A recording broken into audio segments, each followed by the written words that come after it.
Today we have Nick Droege, and he is going to be with Texas Tail Distillery. Thank y'all so much, and I hope y'all enjoy. Thank you, everyone, for coming today. We're just going to talk a little bit about our story of Texas Tail and how we became the distillery that we are. We started the whole thing kind of started as me and my college buddy. We were drinking at parties, I guess, and we started making beer in college, and it kind of grew into a little bit of a hobby, and we kept messing with it, and we realized that every time we go out, and neither one of us really cared to drink beer, and so we that's when moonshiners and all of that started becoming very popular on TV and stuff like that, and so we started playing around with that, I guess the distilling side of liquor instead of making beer, and that grew into a very expensive hobby, I guess, in that aspect of it. So in 2010, we started Texas Tail Distillery.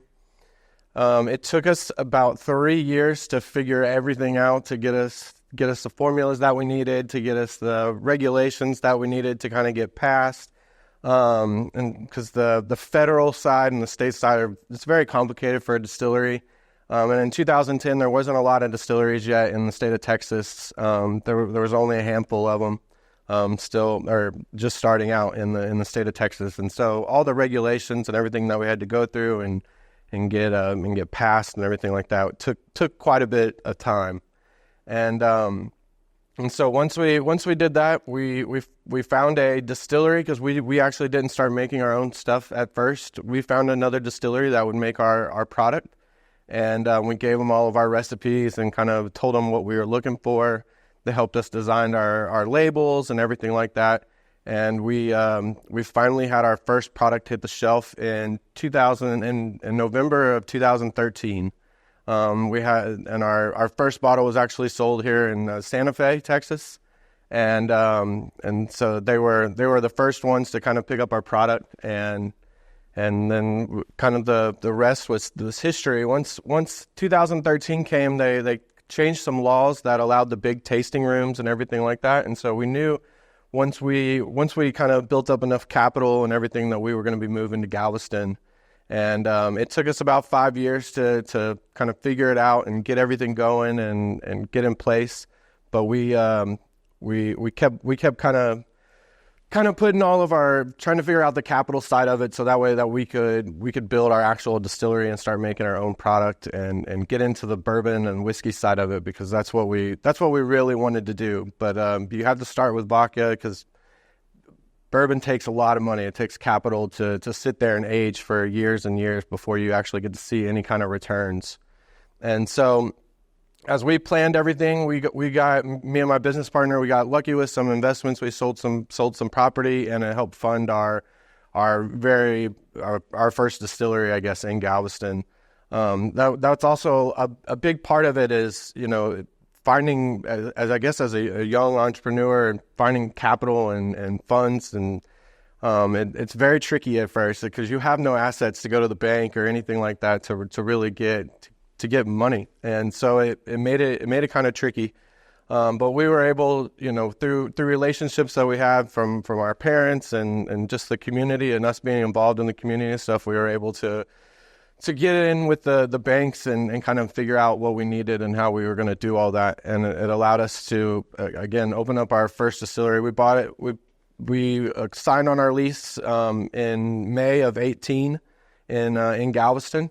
And we opened our first door was in November of 2018 is when we opened up in Galveston. And so it was all fun and games for, about the first year. We were making bourbon, we were making vodka, we were out in the community, we were getting a lot of publicity and everything like that. And then everyone kind of knows what happens in 2020. The world kind of fell apart, right? And so we are a year into our business in Galveston, and really that's where I feel like we first started. Like, we had been on the shelf for 5 years prior to that, but really going into Galveston is really kind of what solidified us. And so we kind of say that we're only about a 2-3 year old company in that aspect of it. But we're a year old into Galveston, and COVID happens.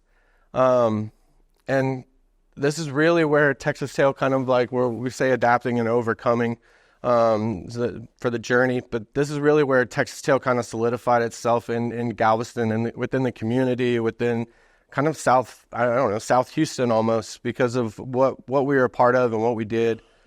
But we all got shut down on March 17th, just like everybody else did. They city marshals came in, shut us down, so we all go home. And I get a phone call like late that night from one of our attorneys saying that, hey, you need to get online because they just approved that distilleries could make hand sanitizer. And so I was like, okay, that's cool. And we sat there. I sat there with my wife, and we were kind of talking it over, like, how much hand sanitizer do we really think that we need to make to make it through the next 2 weeks? Because everyone kept saying 2 weeks, 2 weeks. So we were like, okay, yeah, we'll buy a few thousand bottles and see if I think we ordered like 2,500 bottles or something like that night. Just little like 8-ounce bottles with little spray. So we were like, that should be fine. We'll make it through. Go to bed, everything like that. We wake up the next morning, and on my way to work about 7:00 in the morning, we get a phone call from vice president with Centerpoint Energy. And he's like, hey, I heard that y'all can make hand sanitizer now. And we're like, yeah. I was like, yes, sir. Yeah. And he's like, well, we need 30,000 bottles by the end of the week. And we're like, okay, so I guess we're in the hand sanitizer business now. So we get back online, and everywhere is sold out. Everything is sold out, and there's no bottles to be found anywhere. So we started stockpiling all of our glass bottles from whiskey to vodka to anything that we had. Moonshine bottle. We put hand sanitizer in pretty much anything that you could think of. But people needed it at that time, and so. But while we were doing that, and a lot of that really, like our employees and our families, everybody came up to help us do like to bottle hand sanitizer. We probably worked harder during COVID than any time that we have in our whole distillery, I guess. I mean, we were working 16, 18-hour days, like 6-7 days a week for the most part, just trying to keep up with orders. But by the end of COVID, we were supplying hand sanitizer across the entire country. I mean, we were getting people calling us from Chicago and Canada and all kinds of places saying thank you, because we signed on with like BNS Railroad, so they were shipping it all across the United States. And then we were, UTMB, we were giving all of them hand sanitizer and just regular alcohol for cleaning and stuff like that. So we were providing all of them. And then also, we knew that because we had these big corporations that were helping us out, and on that side of it, we knew that we had to do something to give back though to the community, because a lot of people needed it. And so we never charged a crazy amount for our hand sanitizer like some of these companies did. But also, if you came in scrubs or uniforms or anything like that, police, like anything, we just gave you a bottle. We didn't ask for it. We didn't charge for it or anything like that. And so that really helped us like build ourselves in Texas Tail within the community that we were trying to really establish as a community partner. And so COVID really, really helped do that in that aspect of it. And then one of the other challenges that we had to face in the first couple of years is right after COVID, we went through a huge freeze, and then we had a tropical storm come through in Galveston. And being in Galveston when tropical storm, or even here in Alvin and everything like that, we just went through one, so you can see the damage and everything that happens. But we have barrels and stuff sitting in our facility, and we have equipment that if we can't get back time on some of that stuff, and so there's a lot of precautions that have to come into place whenever the storms and stuff like that are coming in, and so that's one of the major challenges that we have to kind of fight and figure out, especially now where we are in Galveston. We flood all the time down on the Strand area, and so we're constantly dealing with that and moving stuff around and everything. But so as we go on and as we get through the storms and everything like that, we really started switching our focus from our Texas Tail vodka, which is still our flagship today. That's what we sell the most of. But we started making bourbon back in 2018, and that's really where we're heading right now, and that's what we're really focused on and pushing. It's what all of our big capital raises lately have been for, is to really help us solidify our bourbon in the Texas market, and then hopefully into the into the U.S. But our bourbon is a unique process because it takes so long. A lot of people don't realize how long it takes and has to sit there and age and prosper before we can even bottle it and sell it. So whenever we first start making bourbon, we create a mash. And one of the unique things about our bourbon is we do a unique mash bill especially for Texas. Most people use about 4 to 8% malted barley, and we use about 20% of malted barley in our product. It's almost like a single malt product is what a lot of people tell us our stuff reminds them of. By no means is it though, but that's one of the unique characteristics of our bourbons that we have. And then, so as we get all this bourbon and we start collecting it and we start putting it into barrels. So now we're gonna put it into barrels and we're gonna let it sit for the next 3 to 5 years, at least. Like in Kentucky, they're letting their stuff set for 7 to 15 years. But here in Texas, we have a very unique climate in the aspect of the humidity and what it does to the barrels. And so our barrels, I had a stave that I was bringing, but I walked out without it. But in the staves, you can see how fast we're getting through the barrels of the staves. And so what's happening as the humidity, as the liquid is in the barrel, the humidity will help push that liquid into the barrel. And it starts going further and further into that barrel, and that's where whiskey starts getting its colors from. And so as it goes further into the barrel, it starts dissolving all the crystallized sugars from the barrels being burned on the inside. And then as it gets cold, they'll release, the wood will release all that liquid, and it'll go in and out of that barrel constantly. But the humidity helps push it into that barrel faster. And so we're getting further and further into that barrel in a shorter amount of time. So we can build up more flavor profile. We can build up better coloring and everything like that in a shorter period of time, which makes it makes it very, very unique. It just makes our bourbon bring on a ton of characteristics at a very young age. Most of our bourbon right now is somewhere between 1 and 5 years old, basically. We do have in about a month we'll have 1 6-year-old barrel, but that's it. That's all we have for a 6-year-old. But what we're realizing is that we'll probably never have those 7 to 10-year-old barrels in Galveston because of that humidity and stuff like that. And so because our first 5-year barrel, before we learned about some of the humidity and everything, when we dumped our first 5-year barrel, we only got about 40 bottles out of a 53-gallon barrel, which should have produced somewhere in the name of 250 bottles. And so that was the humidity and the angel share that got sucked up into the air. And most of that is due to the humidity of it, and with just us not knowing at first. But once we kind of figured that out, and we figured out how much loss we were getting, we started ACing our back warehouse building, and it was able to really slow down some of that angel share loss. But that's also what's helping us get those ins and outs of those barrels a lot faster.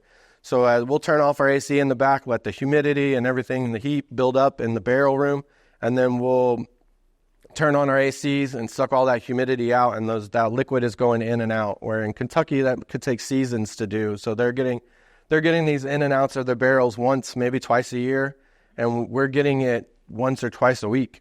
In that sense, where it's going through the barrels and pushing And one of the biggest things that we can say is why we believe that it's working is we recently just got named in the top 5 best in class for our bourbon from San Francisco World Spirits Competition, which is a huge award for us. And we fly out in like 2 weeks to go figure out where we placed in the top 5. But then also with that, we found out that we were in the top 5 for best craft distillery, and we'll be if as long as we're in the top 3, we'll be the youngest distillery in that time frame to win that high of an award. So we're really excited about that part of it. Hopefully we go up. I think we have a good chance to be in the top 3 for sure, because we put 3 bourbons with double golds this year, and so that's a big award. No other distillery has 3 right now that we're up against, so we're hoping that means something. But as we grow and as our bourbon starts aging and our shift over the last couple of years to bourbon is really what's driving our business. It's what our capital raise is, and everything that we've been doing lately has really been focused on and growing the distillery side of it, because our plan for the distillery is, we want to build this, we want to build it, but we also know that, later on we'll probably end up selling this thing. And so that's really what our focus is trying to build this brand and get it ready for a sell one day. And as we grow and as we do that, pretty much everything that we do is focused for that side of it. We have consultants that have come in to help us, and they've told us some marks and everything like that we have to hit and get to, and that's what we're working on, to try to get us to that route in that aspect. But I don't know. Some of the big things that we have that we're working on currently, I guess, and is ready to drink. So RTDs, that's really what we're trying to get out next. That would be one of our next big things. And then we also have another line that we're partnering with some people on that we're working on. It'll be a vodka line. But yeah, that's kind of the story of Texas Tail. Hopefully it wasn't too boring or too short or anything like that. But if y'all have any questions or anything like that, I'd be happy to answer anything. Or do y'all have food at your bar down there? Yeah. So I kind of skipped over that, I guess. So right after COVID, we actually signed for our building that we're currently in. We bought that building on March 17th. We signed for that building. So that was another scary time of COVID. We had just bought our first big real estate building, and but we opened the door for that one in 21, in May of 21, and we opened it with a full food truck, outdoor patio. We have about a 3,000 square foot tasting room, and so we do tours, we do full cocktails, barbecue, burgers, a little bit of everything. Kind of elevated bar food in the aspect. We've been voted best fries, I think, on the island for a couple years now. It's a kind of an interesting one, but also best distillery and all of that. But the fry aspect of it, I think everyone comes there for the food for those. But yeah. Any other questions? So do you do private tastings? Yes, yeah. So we can do private tours, tastings. We pretty much do. I mean, any time during the week, or we can also close down and everything like that for big groups, events, things like that.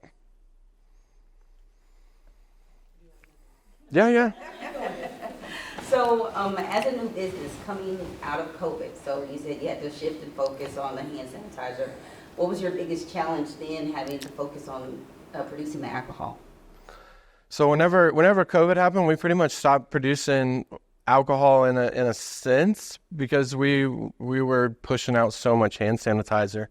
We did very little alcohol in that like 9-month span of that aspect. But we have with hand sanitizer and vodka, it's pretty much the exact same thing, right? So we're only adding a couple different ingredients to make the hand sanitizer side of it, and so it really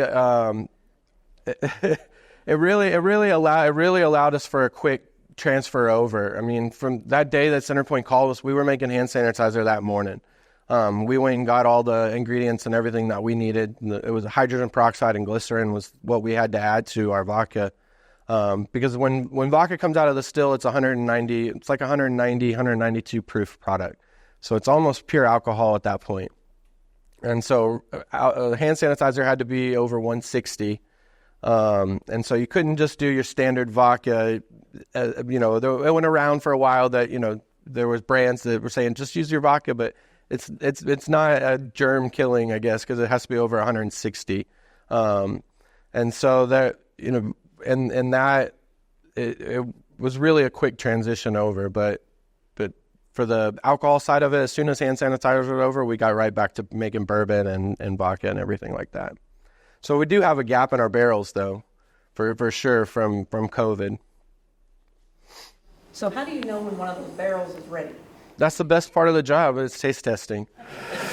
How are you doing that? Just like yesterday. So to taste test, I mean, we drill a hole into the barrel and we pull some out and you re-cork the barrel basically.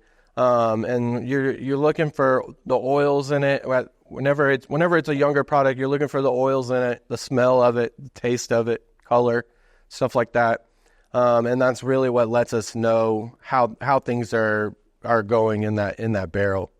And believe me, in the beginning, we've had barrels that we didn't know what we were doing. So they turned out bad. I mean, we wasted probably hundreds of gallons just on barrels that we would pop them in 6 months and they would be like, ooh, what are we doing? And some of them we drained right then, and some of them we just let keep going and just to see what it would do and stuff like that. But yeah, it's a lot of taste and feel. You can smell, I guess. That's really the big ones. But like when it's coming out of the still, we can pretty much tell now if it's going to be a good product by the feel of it. So you're not sitting there having to taste it constantly. So what's the biggest challenge being a small business entrepreneur? Everything, no, everything. Employees, funding, capital. It's all has its own unique challenges, I guess, in a sense. From hiring the right people, that's some of the biggest issues that we've had. In the beginning, we went through 2-3 GMs, and then we finally found somebody that she believed in our plan, and she's stuck with us now for the last 4 years. So she's what has built our bar and everything like that, and I fully trust her. It allows me to go home on the weekends and stuff like that, because at first it wasn't. It was 6-7 days a week up at the distillery, and having a newborn kid and everything like that. It made it definitely tough on both of us, my wife and I. So it was and then after employees, just funding, getting everything going. Really, you just have to kind of, our slogan is never stop chasing, and that's pretty much what you just have to keep chasing your dream and kind of making it work, figuring it out to get what the best that you can do or get out of it, to build your business. Never giving up, never quitting on it, and just constantly keep trying to improve your business is the best advice that I could give for starting a small business. Once you sell the distillery, do you have plans on your next adventure? Oh, I'm sure we'll get right back into it, but now we'll have a little bit more money, hopefully. So we really built this business on in the beginning, we built this on pretty much nothing. We took out a little bit of what we had in our savings. We convinced our parents to give us a little bit of money, But it wasn't a lot at first. We tried to stay away from, taking our family's money and stuff like that. At first, it was a lot of us. Now we utilize their time a lot and that aspect of it at first, but we tried to stay away from taking some of their funding at first. And then once we got into it, and now that we're really going after capital, I mean, it takes a lot of capital to keep putting bourbon down. I mean, every barrel that we have in storage is costing us about $1,500. And so, if you start talking thousands of barrels, it starts adding up over time. That's just sitting there, not doing anything for you. And how many bottles does that barrel turn into? It just depends on what we're doing with it. So like this blue label right here on the, I guess what would be the left-hand side or for y'all, but it's that one can get about 350 to 360 bottles because we're going to proof it down. We're going to add water to it, and so we can get a little bit more out of that one.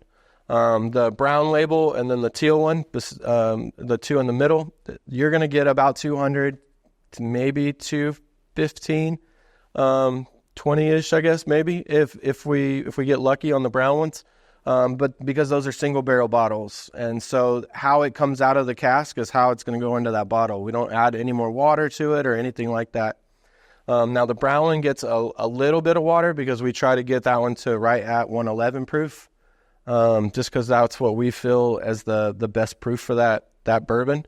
But the teal one gets nothing. So it's and then typically the brown one, so you're only adding about maybe a gallon of water to get it to that 111 proof. So you're not adding too much. I mean, so in a gallon's basically 5 of those bottles.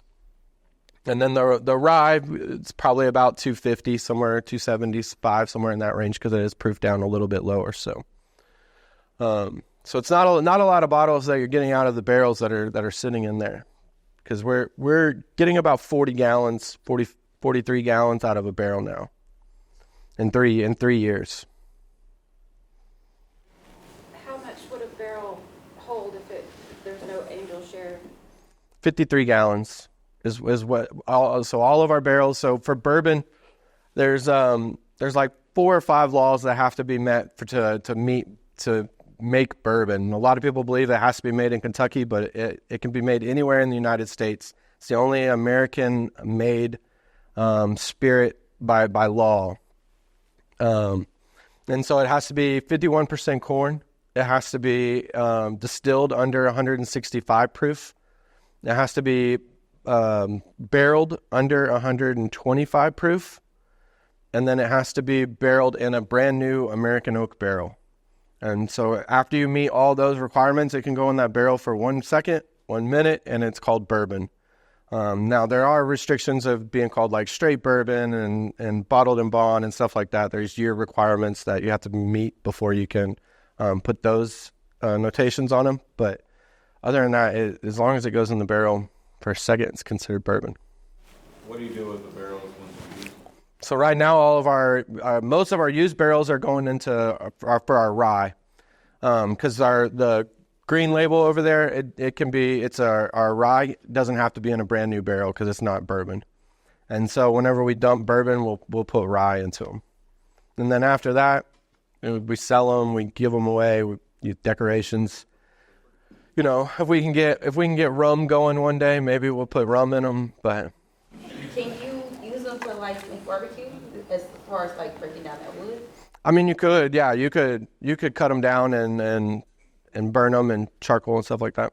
Because it's just oak. That's all it is.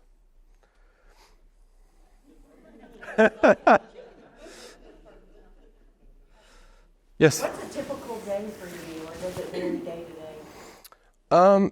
My day is not as exciting, I guess, as my business partner, because he runs the back. So he does most of the distilling and does the bottling, stuff like that. My day is more the computer, so it's doing the finance stuff and more the business side of it. It worked out for both of our personalities, really, so it kind of it's fitting. And if you've ever seen Greg or anything like that, you'll be like, oh yeah, he's in the back. He just looks the part. That's what I mean by that. He's got the big beard. He looks like he would be a distiller. So, but he likes that part of it. But I mean, his day would consist of, he would, when he gets in, either depending on what we're doing, if we're mashing, then he would mash or do the distillation stuff, or he'll be bottling. Vodka. So in one run of vodka, we can basically get 2 pallets worth of 80 proof vodka out of that. And so you do a lot more bottling than you do running the equipment in that aspect of it, because we have to constantly turn over those pallets so that way we have room to make more. And so his day would definitely be a lot more interesting than mine. Yes. I will say something about this guy. When they started, we got the farm out there where he needed lemons and limes and whatever. Well, he'd always come so early in the morning, it was never open. So he would go in there himself. I'd be on the tractor, and I'd look. They'd drive in, you and your partner, come in, get a box of lemons, limes, whatever you needed for rodent things, and once a month we, very, very honest people. Y'all are good people. Thank you.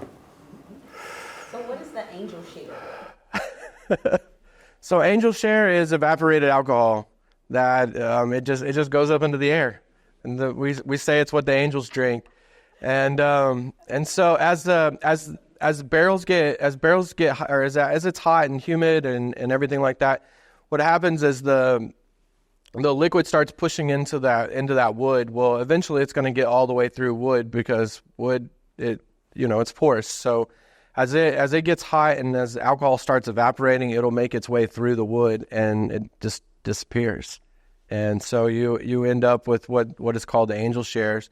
And then so one of the things I didn't touch on, so before we've kind of figured it out, what was happening in Galveston, our first year we were losing 25% of our barrel. And typically in Kentucky, you would lose 10 to 15% of your barrel in your first year. And then every year after that, you lose about 3 to 5%.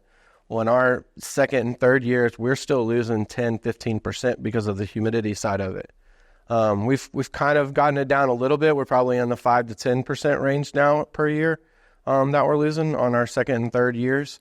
But we're still significantly higher than what it is in Kentucky. And some of that you can see in our pricing and stuff like that of our bottles. There's 10-year-old Kentucky bourbon out there for $20, $30 bottles.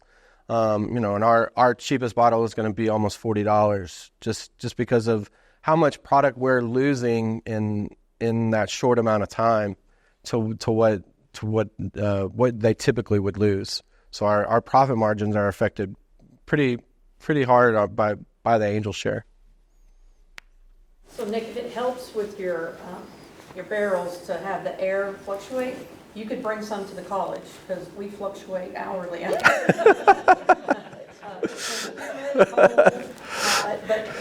But seriously, if somebody wanted to, if you were out to dinner, where would you find your product? Is it in all liquor stores across the state or other states? Can they ship it? Yeah. So so we recently, I guess we'll start with liquor stores. So liquor stores around here, pretty much you can find it. You can find every size that's up there, and then plus the half gallons that we do. They're pretty much going to be at every liquor store around here. Specs, Total Wine, all the mom and pops, everything like that. Restaurants in Alvin, you can definitely find some that have it. You can, and then Santa Fe, League City is going to be hit or miss. But the thing that I could ask for the most is, when you're there, if you are drinking or something and you're at a restaurant, just ask for Texas Tail, even if they don't have it, because that's how we grow. This business is such a word of mouth and marketing game plan. So you have to constantly be asking for it, because most people, whenever they sit down, they go, oh yeah, I want Tito's and whatever soda, and so it's just that's what bartenders here. So it's just an easy sell for them to be like, oh yeah, we'll bring in Tito's. So, but if people are constantly sitting there asking for Texas Tail or Coastline, then it allows those bars and restaurants to be able to bring those products in. It makes our job a lot easier whenever we're selling it to them too, because they're like, oh yeah, we've been hearing about it. So. And can you ship it? Oh yeah, I'm sorry. Yeah, and then we also, we just got on our website. You can ship to 45 different states from Texas, and you can even ship it to your house in Texas. They can ship to Texas now for liquor. So that was very helpful. And then we also just signed a contract with California for the bourbon, and then we have a distributor now that picked us up in Rhode Island, Maine, in Rhode Island. And so that'll be for the vodka and the bourbon. So we're super excited about that. Those guys think that Texas Tail will sell up there, and we're interested to find out. Since you have all the cruise ships going out of Galveston, have you worked with them? We've tried. We've been on a couple cruise ships. Whenever they were low on a product or something like that, they brought us in, but we don't have any permanent placements there yet. That's a tough one because we're at a very interesting price point. We're not the cheapest, but we're not the most expensive. And so that typically that's what the cruise boats and stuff are looking for. To be in Texas waters, they have to do a Texas product. Well, your biggest one's going to be the one, Tito's. That's what everybody's going to pick up for that aspect of it. And then on, your lower end stuff, we're definitely not the cheapest product out there. So the cruise boats are a little tricky for us, but we're working on them. I think we've been on a couple cruises. Disney picks us up a lot whenever they come in. We'll be on like 3 or 4 cruises in their 3 months that they're here. And then Royal Caribbean's picked us up once or twice. So hopefully they'll just keep doing it. Because they go through a lot whenever they do pick us up. They'll bring on like 5-6 cases in a week. So it's nice. How did you come up with the cocktails and the food? Is that the bar manager coming up with that? Yeah. So definitely our bar manager, GM, she's our mixologist. And then on the food side, when we brought in our chef, I pretty much said you have free reign over the truck, except for we're going to buy this barbecue pit or smoker and we're going to do brisket and stuff like that on it. But other than that, you can build your concept kind of how he wanted it. And he came from fine dining, so his food is very, very good. A lot of people don't realize the food quality that comes out of the distillery because they think they're just coming to a distillery, but the food is top notch. Yes. What are your hours Monday through Friday through Sunday?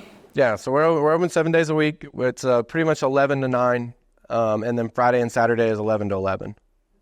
Anything else? All right. Thank you all very much.